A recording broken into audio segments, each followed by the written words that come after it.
Okay, let's get straight to it. So variation basically expresses the relationship between two or more variables. And we have four major types of variation within the scope of this lesson. That is direct variation, inverse variation, joint variation, and partial variation. Under direct variation, we have that a quantity is directly proportional to another variable. So if a variable is directly proportional to another variable, then that is a direct variation. If A is directly proportional to B, for example, we can introduce the constant of proportionality by saying A equals to KB, like this. And that implies that we are going to have K is equal to A over B. So we are getting an expression for the constant of proportionality in terms of A and B.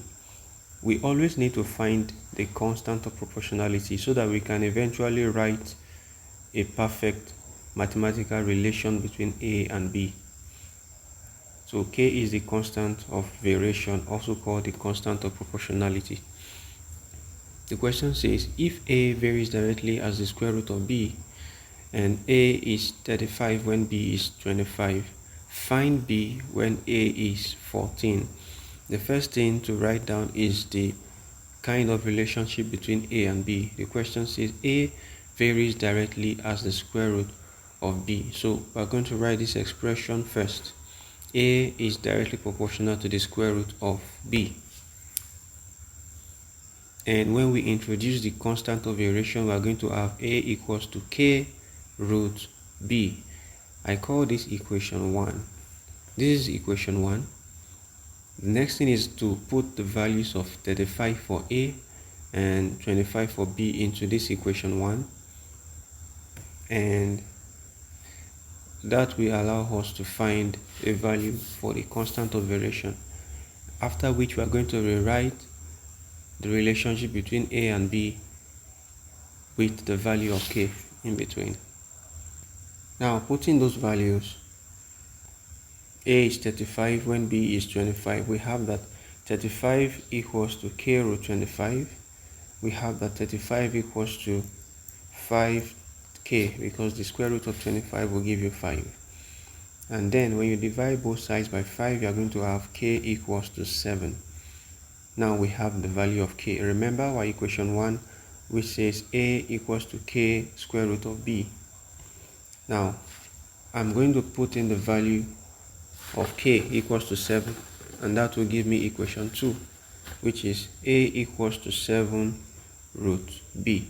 Now this is the real equation connecting A and B.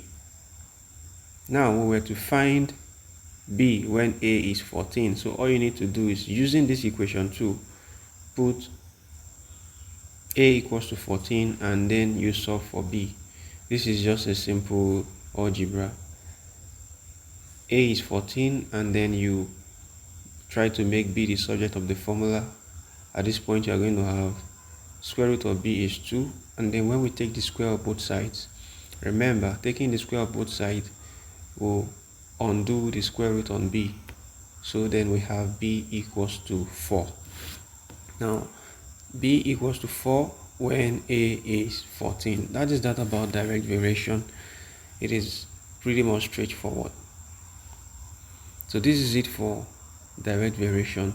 As you can see, it is easy to find one variable when the other is known.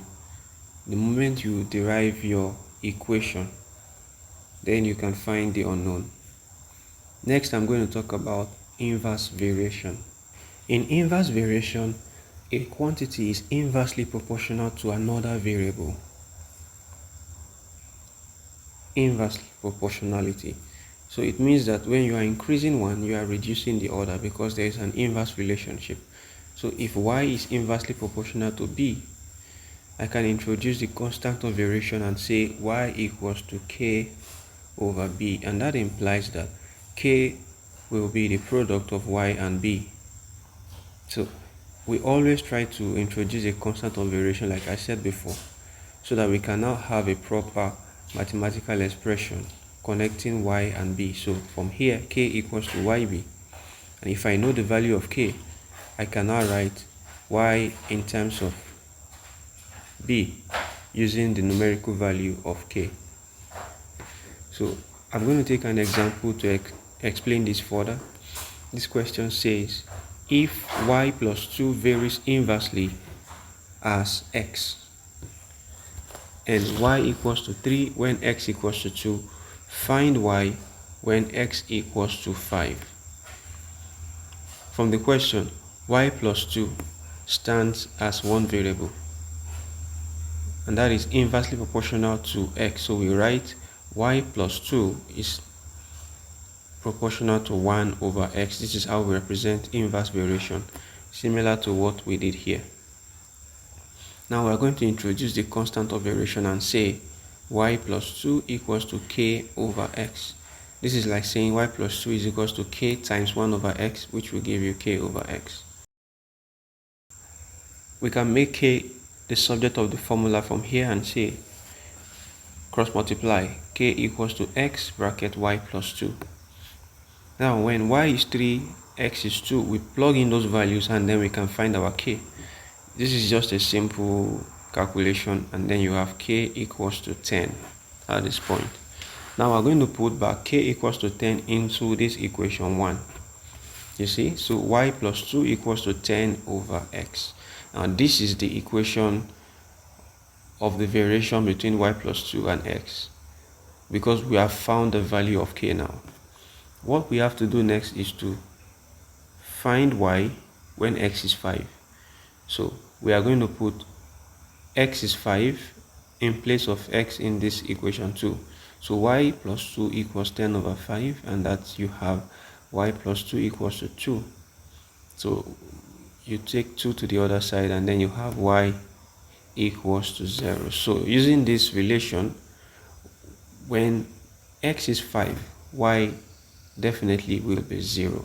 So this is how to solve problems involving inverse variation. In the next video, I'm going to talk about joint variation and partial variation. Once again, if you enjoyed this video, please hit the like button and consider subscribing to this channel. Thank you very much. That's all for now.